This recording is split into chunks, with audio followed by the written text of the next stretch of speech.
ഗാർഹിക പീഡനത്തെ തുടർന്ന് യുവതി ആത്മഹത്യ ചെയ്ത സംഭവത്തിൽ ഭർത്താവ് അറസ്റ്റിൽ. സൗന്ദര്യം പോരെന്ന് പറഞ്ഞ് നിരന്തരം പീഡിപ്പിച്ചെന്ന് കുടുംബം. കൊല്ലപ്പെട്ട 2 വയസ്സുകാരിയുടെ അമ്മ തട്ടിപ്പ് കേസിൽ റിമാൻഡിൽ. കുറ്റകൃത്യങ്ങളുടെ സമഗ്രതയുമായി കാക്കി.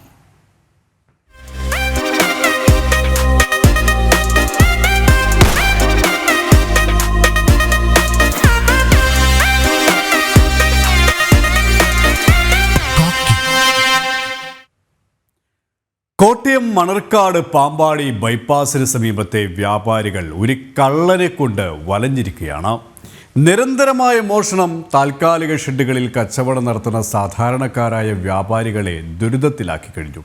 കള്ളനെ പിടികൂടാൻ ഇതുവരെയും പോലീസിന് സാധിച്ചിട്ടുമില്ല.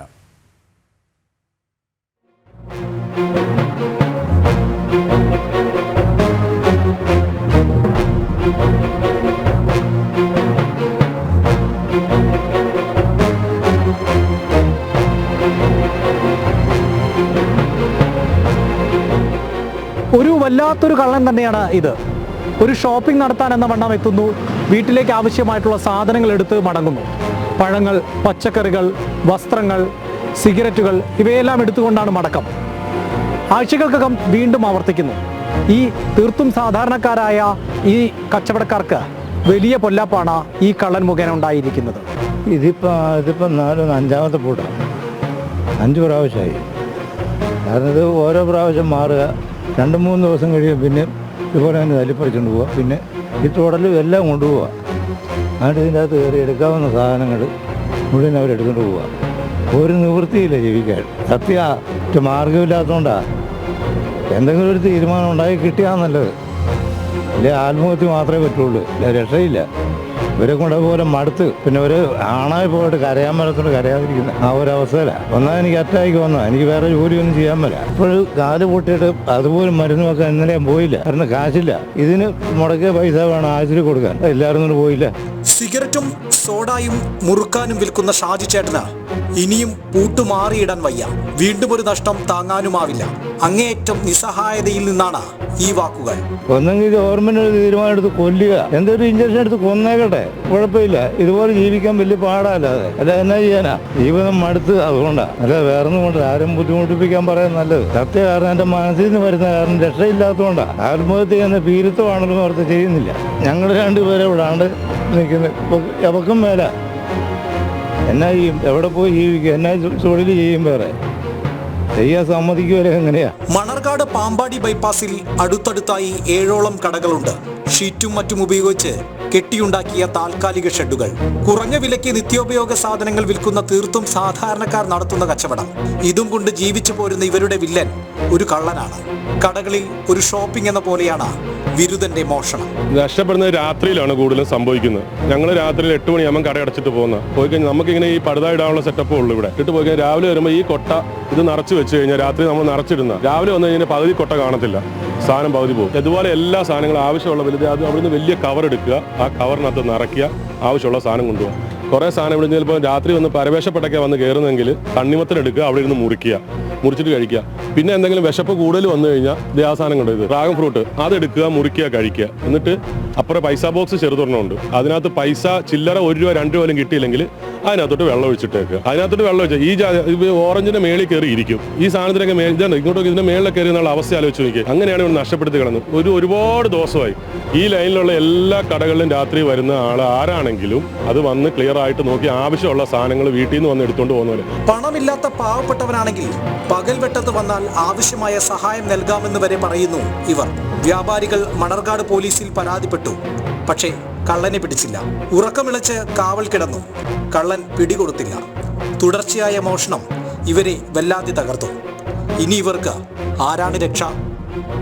മിഥുനയ്യപ്പൻ, ജനം, കോട്ടയം. തിരുവനന്തപുരം ബാലരാമപുരത്ത് കൊല്ലപ്പെട്ട 2 വയസ്സുകാരിയുടെ അമ്മ ശ്രീതു റിമാൻഡിൽ. സാമ്പത്തിക തട്ടിപ്പ് കേസിൽ അറസ്റ്റിലായതിനെ തുടർന്നാണ് റിമാൻഡ്. തിരുവിതാംകൂർ ദേവസ്വം ബോർഡിൽ ജോലി വാഗ്ദാനം ചെയ്ത് വ്യാജ നിയമന ഉത്തരവ് നൽകിയ കേസിലായിരുന്നു ശ്രീതുവിനെ അറസ്റ്റ് ചെയ്തത്.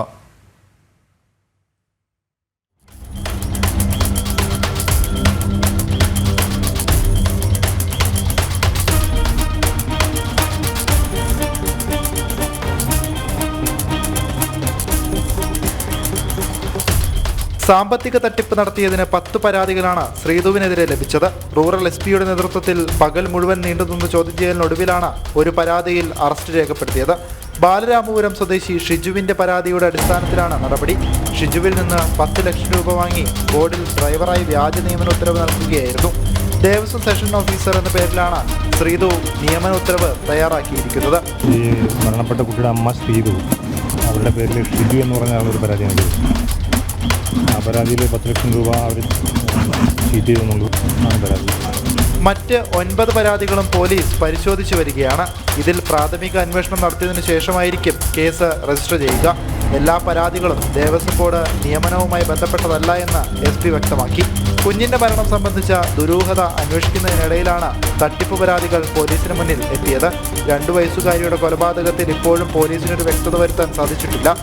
ഇപ്പോൾ റിമാൻഡിൽ കഴിയുന്ന ഹരികുമാറിനെ നാളെ കസ്റ്റഡിയിൽ വാങ്ങി വിശദമായി ചോദ്യം ചെയ്താൽ മാത്രമേ കൊലയ്ക്ക് പിന്നിലെ യഥാർത്ഥ കാരണമെന്തെന്ന് കണ്ടെത്താൻ കഴിയൂ. മൊഴികൾ മാറ്റുന്ന സാഹചര്യത്തിൽ ഒരു മനഃശാസ്ത്ര വിദഗ്ധന്റെ സാന്നിധ്യത്തിൽ ചോദ്യം ചെയ്യാനാണ് പോലീസിന്റെ തീരുമാനം. കൊലക്കേസിൽ അമ്മയ്ക്കുള്ള പങ്ക് പോലീസ് ഇപ്പോഴും തള്ളിയിട്ടില്ല. ഇന്നും ശ്രീധുവിന്റെ ഭർത്താവ് ശ്രീജിത്തിനെയും അച്ഛനെയും പോലീസ് ബാലരാമപുരം സ്റ്റേഷനിൽ വിളിച്ചു വരുത്തി ചോദ്യം ചെയ്തിരുന്നു. ശ്രീധുവിന്റെ സുഹൃത്തിനെയും പോലീസ് ചോദ്യം ചെയ്തിട്ടുണ്ട്. സാമ്പത്തിക ഇടപാടിൽ ഇയാൾ ഇടനിലക്കാരനാണെന്ന സംശയത്തിന്റെ അടിസ്ഥാനത്തിലാണ് ചോദ്യം ചെയ്തത്. ജനം, തിരുവനന്തപുരം. മലപ്പുറം എളങ്കൂരിൽ യുവതിയെ ഭർതൃവീട്ടിൽ തൂങ്ങി മരിച്ച സംഭവത്തിൽ ഭർത്താവ് പ്രഭിൻ അറസ്റ്റിൽ. ദുരൂഹത ആരോപിച്ച് കുടുംബം. വ്യാഴാഴ്ചയാണ് പൂക്കോട്ടുപാടം സ്വദേശി വിഷ്ണുജ മരിച്ചത്. വിഷ്ണുജയെ സൗന്ദര്യം കുറവെന്ന് പറഞ്ഞ് ഭർത്താവ് പീഡിപ്പിച്ചിരുന്നുവെന്ന് കുടുംബം ആരോപിക്കുന്നു.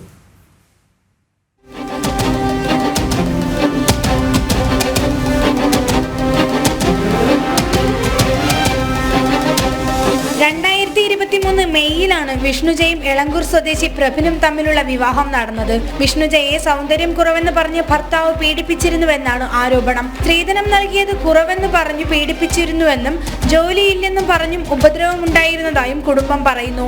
ഭർത്താവിന്റെ ബന്ധുക്കൾ കൂട്ടുനിന്നെന്നും ആരോപണമുണ്ട്.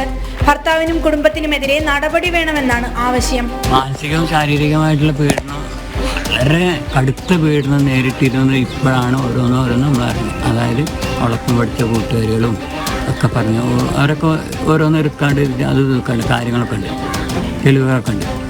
അപ്പോൾ അതായത് ഇവൻ പറഞ്ഞത് ജോലിയില്ല. അപ്പോൾ കല്യാണം കഴിഞ്ഞ് ഒരാഴ്ച കഴിഞ്ഞപ്പോൾ തന്നെ ഇപ്പം പറയുന്നത്, എൻ്റെ ജോലി കണ്ടിട്ട് എൻ്റെ ഒപ്പം വരണ്ട കേട്ടോ, ഇജ് സ്വന്തമായിട്ടൊരു ജോലി വാങ്ങിക്കോ. അതിനോള് കഠിനാധ്വാനം ചെയ്യുന്നു. അതങ്ങനെ. പിന്നെ ഇവർക്ക് സൗന്ദര്യമില്ല, ഇവർ തടിയില്ല. നമ്മൾ പറഞ്ഞ് ഇവൻ്റെ ബൈക്കും കൂടി കയറ്റി കൊണ്ടുപോകില്ല. ഒരു കല്യാണം കഴിഞ്ഞിട്ടിപ്പോൾ 2 കൊല്ലം എന്ത് ടൂറ് ജസ്റ്റ് ഒന്ന് നിലമ്പൂർ തേക്ക് മ്യൂസിയത്തിൽ, അതുവരെ എൻ്റെ കുട്ടികളില്ല. എൻ്റെ വേറെയുള്ള കുട്ടികളെ ഫോട്ടോ ഒക്കെ കാണുമ്പോൾ സങ്കടമാണ് കുട്ടിക്ക്. എന്നാൽ വിഷ്ണുജയുടെ കുടുംബത്തിന്റെ ആരോപണങ്ങൾ കുടുംബം തള്ളി. വിഷ്ണുജയും പ്രഭിനും തമ്മിൽ അഭിപ്രായ വ്യത്യാസങ്ങൾ ഉണ്ടായിരുന്നുവെന്നും എന്നാൽ മറ്റ് ആരോപണങ്ങൾ ശരിയല്ലെന്നുമാണ് കുടുംബത്തിന്റെ പ്രതികരണം. നിലവിൽ അസ്വാഭാവിക മരണത്തിനാണ് മഞ്ചേരി പോലീസ് കേസ് എടുത്തിരിക്കുന്നത്. പ്രഭിനെതിരെ ആത്മഹത്യാ പ്രേരണ, ഗാർഹിക പീഡനം തുടങ്ങിയ കുറ്റങ്ങൾക്കുള്ള വകുപ്പുകൾ കൂടി ചുമത്തിയേക്കുമെന്നാണ് സൂചന. ജനം, മലപ്പുറം. കോഴിക്കോട് രാമനാട്ടുകരയിൽ യുവാവിനെ കൊല്ലപ്പെട്ട നിലയിൽ കണ്ടെത്തി. നേരാട് സ്വദേശി ഷിബിനാണ് കൊല്ലപ്പെട്ടത്. സംഭവത്തിൽ വൈദ്യരങ്ങാടി സ്വദേശിയെ പോലീസ് കസ്റ്റഡിയിലെടുത്തു. ലഹരി ഇടപാട് തർക്കമാണ് കൊലപാതകത്തിന് പിന്നിലെന്ന് പോലീസ് പറയുന്നു.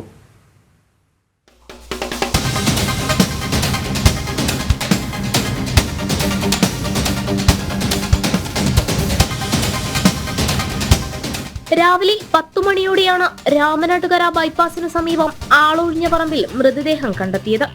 നാട്ടുകാർ വിവരമറിയിച്ചതിനനുസരിച്ച് ഫറൂഖ് പോലീസ് സ്ഥലത്തെത്തി പരിശോധന നടത്തി. ആളെ തിരിച്ചറിയാത്ത വിധത്തിൽ മുഖം കല്ലുപയോഗിച്ച് വികൃതമാക്കിയ നിലയിലായിരുന്നു. തുടർന്ന് നടത്തിയ അന്വേഷണത്തിനിടെയാണ് കൃത്യം നടത്തിയ പ്രതി വൈദ്യരങ്ങാടി സ്വദേശി ഇജാസ് പോലീസിൽ കീഴടങ്ങിയത്. ഇയാളെ പോലീസ് ചോദ്യം ചെയ്തു. ലഹരി ഇടപാടുമായി ബന്ധപ്പെട്ട തർക്കമാണ് കൊലപാതകത്തിലേക്ക് നയിച്ചതെന്ന് പോലീസ് വ്യക്തമാക്കി. ഇജാസിനൊപ്പം മറ്റു 2 പേരും ഉണ്ടായിരുന്നതായും സൂചനകളുണ്ട്. ഇവർക്ക് കൊലപാതകത്തിൽ പങ്കുണ്ടോ എന്ന കാര്യവും പോലീസ് പരിശോധിച്ചു വരികയാണ്. പ്രദേശം അനാശാസ്യ പ്രവർത്തനം നടത്തുന്നവരുടെ കേന്ദ്രമെന്ന് നാട്ടുകാർ പറഞ്ഞു. ഇത്തരം രീതിയിലുള്ള പ്രവർത്തനങ്ങൾ നടക്കാറുണ്ട്. ഞങ്ങൾ തന്നെ ഒരുപാട് തവണ കംപ്ലൈൻറ്റ് ചെയ്യാറുണ്ട്. പക്ഷേ ഈ പോലീസൊക്കെ വരുന്ന ആ സമയങ്ങളിൽ ഇവിടെ ആളുകളുണ്ടാവില്ല. പിന്നെ ഈ പ്രദേശമൊക്കെ എന്ന് പറഞ്ഞാൽ പൊതുവെ വീടുകളൊക്കെ കുറഞ്ഞ ഏരിയയാണ്.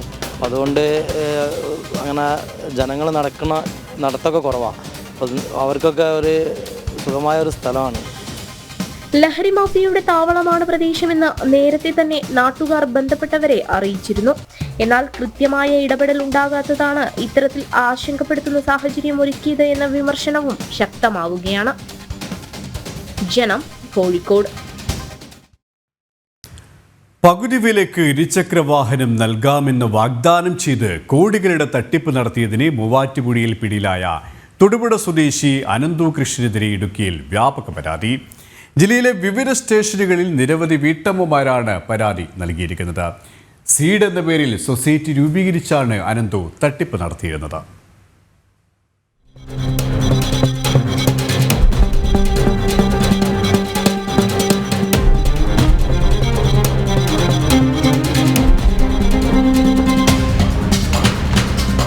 വമ്പൻ കമ്പനികളുടെ CHR ഫണ്ട് ഉപയോഗിച്ച് പകുതി വിലയ്ക്ക് ഇരുചക്രവാഹനം നൽകാമെന്ന് വാഗ്ദാനം ചെയ്ത് സംസ്ഥാനത്തെ വിവിധ ഭാഗങ്ങളിൽ കോടിക്കണക്കിന് രൂപയുടെ തട്ടിപ്പാണ് അനന്ത് നടത്തിയത്. മൂവാറ്റുപുഴ പോലീസ് രജിസ്റ്റർ ചെയ്ത 3 തട്ടിപ്പ് കേസിലെ പ്രതിയാണ് ഇയാൾ. ഈ പരാതിയിന്മേലാണ് കഴിഞ്ഞ ദിവസം അനന്തു കൃഷ്ണനെ മൂവാറ്റുപുഴ ഡിവൈഎസ്പിയുടെ നേതൃത്വത്തിലുള്ള സംഘം അറസ്റ്റ് ചെയ്തത്. ജില്ലകളിൽ വിവിധ ബ്ലോക്കുകളിലായി സീഡ് സൊസൈറ്റികൾ രൂപീകരിച്ചായിരുന്നു തട്ടിപ്പ്. സൊസൈറ്റി അംഗങ്ങളെ കൊണ്ട് ഇയാൾ രൂപീകരിച്ച കൺസൾട്ടൻസിയിലേക്ക് ഇരുചക്രവാഹനം നൽകാമെന്ന് പറഞ്ഞ് പണം നിക്ഷേപിപ്പിക്കുകയായിരുന്നു. ഞങ്ങൾ നെടുങ്കണ്ടം ഗ്രാമപഞ്ചായത്തിൽ താമസിക്കുന്നവരാണ്. NGOയുടെ ആഭിമുഖ്യത്തിൽ സീഡ് സൊസൈറ്റിയുടെ ഇതിൽ സ്ത്രീകൾക്ക് 50% വിലക്കുറവിൽ സ്കൂട്ടി വിതരണം ചെയ്യുന്നതെന്ന് പറഞ്ഞുകൊണ്ട് ഒരു വർഷമായിട്ട് ഞങ്ങളുടെ കയ്യിൽ നിന്ന് 60,000 രൂപ വെച്ച് ഇവർ മേടിച്ചിട്ട്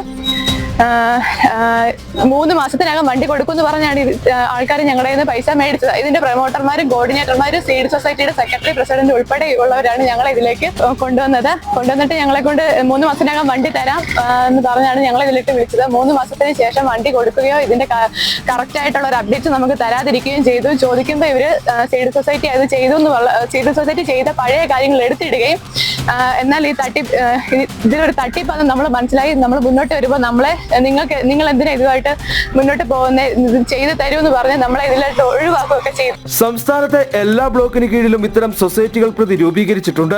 62 സീഡ് സൊസൈറ്റികൾ മുഖേന പണപ്പിരിവ് നടത്തി. ഇടുക്കിയിൽ നെടുങ്കണ്ടം പോലീസ് സ്റ്റേഷനിൽ മാത്രം 50-ലധികം പരാതികളാണ് ഇയാൾക്കെതിരെയുള്ളത്. മറ്റ് സ്റ്റേഷനുകളിലും പരാതി എത്തിത്തുടങ്ങിയിട്ടുണ്ട്. അതേസമയം പണം തിരികെ നൽകുമെന്ന് ഇടനിലക്കാരായി പ്രവർത്തിച്ച കോർഡിനേറ്റർമാർ പറയുന്നു. തട്ടിപ്പിന്റെ വ്യാപ്തി കണ്ടെത്തുന്നതിനായി പോലീസ് പരിശോധനകൾ ആരംഭിച്ചിട്ടുണ്ട്. കോർഡിനേറ്റർമാരുടെ പക്കലുള്ള രേഖകളും പോലീസ് പിടിച്ചെടുത്തു തുടങ്ങി. വരും ദിവസങ്ങളിൽ കൂടുതൽ ആളുകൾ പരാതികളുമായി എത്തുമെന്നാണ് സൂചന. ജനം, ഇടുക്കി.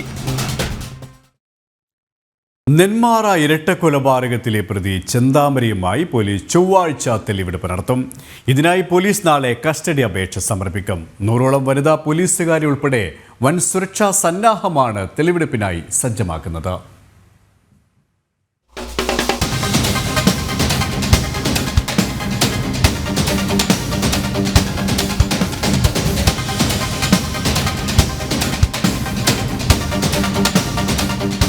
ഒരു നാടിനെയാകെ ഞെട്ടിച്ച നെന്മാറ ഇരട്ടക്കൊലപാതക കേസിൽ പ്രതി ചെന്താമരയുമായുള്ള പോലീസിന്റെ തെളിവെടുപ്പ് ചൊവ്വാഴ്ച നടക്കും. കൊലപാതകം നടന്ന പോത്തുണ്ടിയിലും പരിസര പ്രദേശങ്ങളിലുമാണ് പോലീസ് പ്രതിയുമായി തെളിവെടുപ്പ് നടത്തുന്നത്. പ്രതിയെ കസ്റ്റഡിയിൽ വിട്ടുകിട്ടുന്നതിനായി കസ്റ്റഡി അപേക്ഷ നാളെ ആലത്തൂർ ജുഡീഷ്യൽ മജിസ്ട്രേറ്റ് കോടതിയിൽ പോലീസ് സമർപ്പിക്കും. 2 ദിവസത്തെ കസ്റ്റഡിയാണ് പോലീസ് ആവശ്യപ്പെടുന്നത്.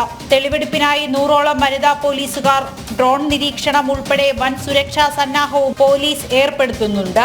നേരത്തെ പ്രതിയെ പോലീസ് പിടികൂടിയതോടെ നെന്മാറ പോലീസ് സ്റ്റേഷനിലേക്ക് വൻ ജനക്കൂട്ടം പ്രതിഷേധവുമായി രംഗത്തെത്തിയിരുന്നു. മാത്രമല്ല സ്റ്റേഷന്റെ മതിലും ഗേറ്റും ഉൾപ്പെടെ നാട്ടുകാർ തകർക്കുകയും ചെയ്തു. ഇനിയും അത്തരം സംഭവങ്ങൾ ഉണ്ടാകാതിരിക്കാനാണ് സുരക്ഷ ശക്തിപ്പെടുത്തുന്നത്. ജനം, പാലക്കാട്. ഇടുക്കി മൂലമറ്റത്ത് പായയിൽ പൊരിഞ്ഞ നിലയിൽ പുരുഷ മൃതദേഹം കണ്ടെത്തി. മരിച്ചതാരാണെന്ന് തിരിച്ചറിയാൻ ഇതുവരെയും കഴിഞ്ഞിട്ടില്ല. കൊലപാതകമെന്നാണ് പ്രാഥമിക നിഗമനം. പോലീസ് അന്വേഷണം ആരംഭിച്ചു.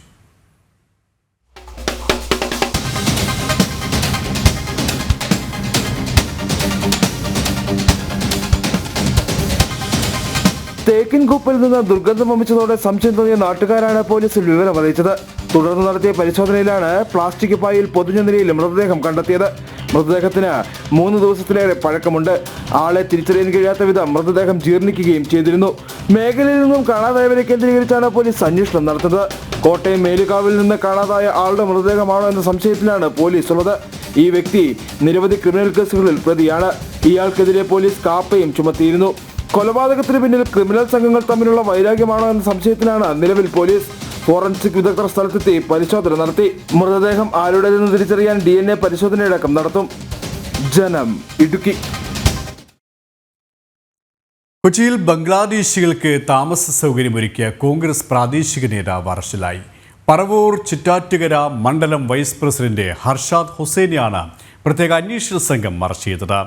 വ്യാജ തിരിച്ചറിയൽ രേഖകൾ നൽകിയാണ് ഇയാൾ ബംഗ്ലാദേശികൾക്ക് താമസ സൗകര്യം ഒരുക്കിയത്.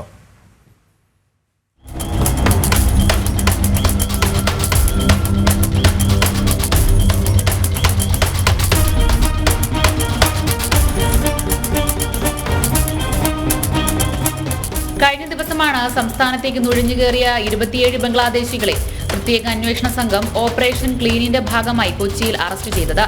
ഇവർക്ക് പ്രാദേശികമായി സംരക്ഷണമുണ്ടെന്ന വിവരം നേരത്തെ അന്വേഷണ സംഘത്തിന് ലഭിച്ചിരുന്നു. ഇതിന്റെ അടിസ്ഥാനത്തിൽ നടത്തിയ അന്വേഷണത്തിലാണ് കോൺഗ്രസ് പ്രാദേശിക നേതാവും ചിറ്റാറ്റുകര മണ്ഡലം വൈസ് പ്രസിഡന്റുമായ ഹർഷാദ് ഹുസൈനെ പ്രത്യേക അന്വേഷണ സംഘം ഇപ്പോൾ അറസ്റ്റ് ചെയ്തിരിക്കുന്നത്. വ്യാജ തിരിച്ചറിയൽ രേഖകൾ നൽകി പറവൂർ മന്നത്ത് വാടക വീട് എടുത്തു നൽകിയതിനാണ് ഹർഷാദിനെ പ്രത്യേക അന്വേഷണ സംഘം അറസ്റ്റ് ചെയ്തത്.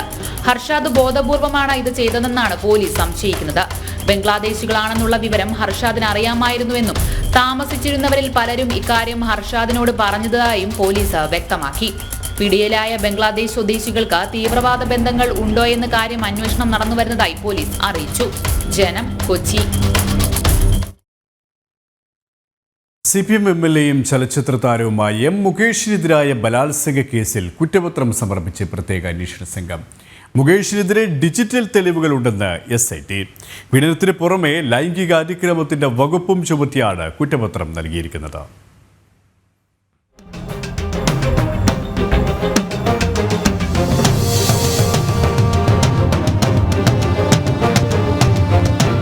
ആലുവ സ്വദേശിനിയായ നടി നൽകിയ പീഡന പരാതിയിലാണ് കേസെടുത്ത് 5 മാസങ്ങൾക്കിപ്പുറം പ്രത്യേക അന്വേഷണ സംഘം കുറ്റപത്രം സമർപ്പിച്ചത്. പരാതിക്കാരിയുമായി നടത്തിയ വാട്സപ്പ് ചാറ്റുകളും ഇമെയിൽ സന്ദേശങ്ങളും തെളിവുകളായിട്ടുണ്ട്. സാഹചര്യ തെളിവുകളും സാക്ഷിമൊഴികളും ലഭിച്ചിട്ടുണ്ടെന്നും SIT വ്യക്തമാക്കി. പീഡനത്തിന് പുറമെ ലൈംഗിക അതിക്രമത്തിന്റെ വകുപ്പും ചുമത്തിയിട്ടുണ്ട്. താരസംഘടനയായ അമ്മയിൽ അംഗത്വം വാഗ്ദാനം ചെയ്ത് പീഡിപ്പിച്ചെന്നായിരുന്നു പരാതി. നടിയുടെ പരാതിയിൽ കേസെടുത്തത് മരട് പോലീസാണ്. കേസിൽ മുകേഷിന് ഹൈക്കോടതി മുൻകൂർ ജാമ്യം നൽകിയിട്ടുണ്ട്. എറണാകുളം ജുഡീഷ്യൽ മജിസ്ട്രേറ്റ് കോടതിയിലാണ് കുറ്റപത്രം സമർപ്പിച്ചത്. പരാതിക്കാരിയായ നടി നേരത്തെ അന്വേഷണ സംഘത്തിനെതിരെ രംഗത്തെത്തുകയും കേസിൽ നിന്ന് പിന്മാറുന്നതായും പറഞ്ഞിരുന്നു. പിന്നീട് നിലപാട് മാറ്റി. നടി കോടതിക്ക് മുന്നിൽ രഹസ്യമൊഴിയും നൽകിയിട്ടുള്ളതാണ്.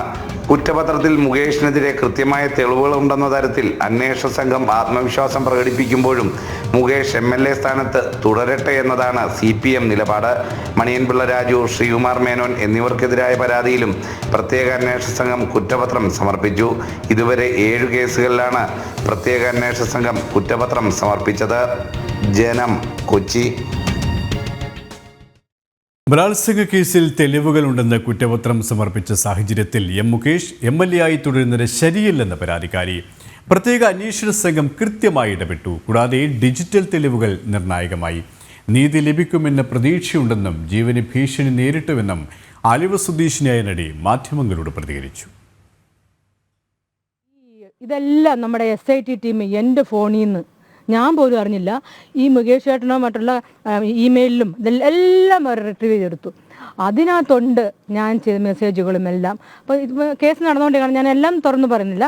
എല്ലാം SIT ടീം എല്ലാം, കാരണം ഞാൻ അവരോട് കംപ്ലീറ്റ് സഹകരിച്ചത് കൊണ്ട് അവരെല്ലാം എൻ്റെ ഇമെയിലിൽ നിന്നും വാട്സപ്പ് ചാറ്റിൽ നിന്നും പലതും അവർ എടുത്തിട്ടുണ്ട്. എല്ലാ തെളിവുകളും കിട്ടി. പക്ഷേ എനിക്ക് അദ്ദേഹം ഒരു MLA ആയതുകൊണ്ട് ഒരിക്കലും എനിക്ക് നീതി കിട്ടുമെന്ന് എനിക്ക് ഒരിക്കലും ഞാൻ വിചാരിച്ചു. ആ ഭീഷണി ഉണ്ടായി. എനിക്ക് ലൈഫ് സ്റ്റോട്ടൊക്കെ ഉണ്ടായി. കഴുത്തിന് മേലെ തല ഉണ്ടാകത്തില്ല. നീതിയെ ഇപ്പോഴേ ജയിക്കത്തുള്ളൂ. ലോൺ ആപ്പ് തട്ടിപ്പിൽ കൂടുതൽ അറസ്റ്റുകൾ ഉടൻ. 1650 കോടി രൂപയുടെ തട്ടിപ്പിൽ മലയാളികൾക്കും പങ്കുണ്ടെന്നാണ് സൂചന. കേസിൽ അറസ്റ്റിലായ 4 തമിഴ്നാട് സ്വദേശികളെയും വിശദമായി ചോദ്യം ചെയ്യുകയാണ് ഇഡി. ഓൺലൈൻ ട്രേഡിംഗ് ആപ്പിൽ ഇഡി അന്വേഷണം തുടരുന്നതിനിടയിലാണ് ലോൺ ആപ്പ് തട്ടിപ്പിലെ അറസ്റ്റുകളും.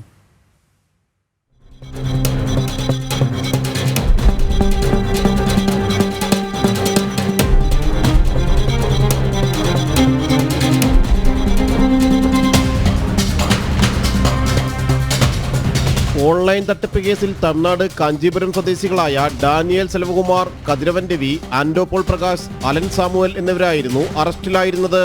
എന്നാൽ ഈ സംഘത്തിൽ കൂടുതൽ പേരുണ്ടെന്ന് അന്വേഷണത്തിൽ വ്യക്തമായി. ഇതിൽ പലരും ഇ ഡി നിരീക്ഷണത്തിലുമാണ്. വൈകാതെ കേസിൽ മറ്റു ചില അറസ്റ്റുകൾ കൂടിയുണ്ടാകും. കേരളത്തിലെ തട്ടിപ്പുകളിൽ ചില മലയാളികളും പങ്കാളികളായതായാണ് വിവരം. ഇവർക്കായും അന്വേഷണം ഊർജിതമാക്കിയിട്ടുണ്ട്. സിംഗപ്പൂരും ചൈനയും അടക്കം വിദേശ രാജ്യങ്ങളിലേക്ക് തട്ടിയെടുത്ത പണം എത്തിയതായും ഷെൽ കമ്പനികളിലൂടെയാണ് സാമ്പത്തിക തട്ടിപ്പുകൾ മറച്ചതെന്നും കണ്ടെത്തിയിരുന്നു. ലോൺ ആപ്പുകളിൽ കുരുങ്ങുന്നവരെ മോർഫിയ ചിത്രങ്ങൾ പ്രചരിപ്പിക്കുമെന്ന് ഭീഷണിപ്പെടുത്തിയും പണം തട്ടിയിരുന്നു. നിലവിൽ അറസ്റ്റിലായ 4 പേരുടെ അക്കൗണ്ടുകളിലേക്കും പണം എത്തിയിട്ടുണ്ട്. നിരവധി പേർ ഉൾപ്പെട്ട വലിയ സംഘമാണ് തട്ടിപ്പിന് പിന്നിലെന്നാണ് മനസ്സിലാകുന്നത്. അറസ്റ്റിലായ പ്രതികൾ നൽകുന്ന സൂചനകളനുസരിച്ച് കൂടുതൽ അറസ്റ്റുകളുണ്ടാകും. തട്ടിപ്പിൽ ഏതാനും മലയാളികളും ഉൾപ്പെട്ടിട്ടുണ്ട്. പോലീസും ക്രൈംബ്രാഞ്ചും രജിസ്റ്റർ ചെയ്ത എഫ്ഐആറുകളിലാണ് ഇ ഡി അന്വേഷണം ആരംഭിച്ചത്. ഓൺലൈൻ ട്രേഡിംഗ് ആപ്പിലൂടെയും നിരവധി പേരുടെ കോടികൾ നഷ്ടമായിരുന്നു. ഇത് സംബന്ധിച്ച പരാതികളിലും ഇ ഡി അന്വേഷണം തുടരുകയാണ്. ജനം, കൊച്ചി. കാലിക്കറ്റ് സർവകലാശാല ഡി-സോൺ കലോത്സവത്തിലെ സുരക്ഷാ ജോലി നിർവഹിക്കുന്നതിൽ പോലീസിന് വീഴ്ചയുണ്ടായെന്ന് കണ്ടെത്തൽ. സംഘർഷം നടക്കുന്ന സമയം ഡ്യൂട്ടിയിലുണ്ടായിരുന്ന ചേർപ്പ് CI KO പ്രദീപിനെ അന്വേഷണ വിധേയമായി സസ്പെൻഡ് ചെയ്തു. സംഘർഷത്തിൽ പങ്കെടുത്ത KSU പ്രവർത്തകർക്ക് രക്ഷപ്പെടാൻ ആംബുലൻസ് ഏർപ്പാടാക്കി നൽകിയെന്ന കണ്ടെത്തലിന്റെ അടിസ്ഥാനത്തിലാണ് നടപടി. മാള SHO സജിൻ ശശിക്കെതിരെയും വകുപ്പ് തല അന്വേഷണം പ്രഖ്യാപിച്ചിട്ടുണ്ട്.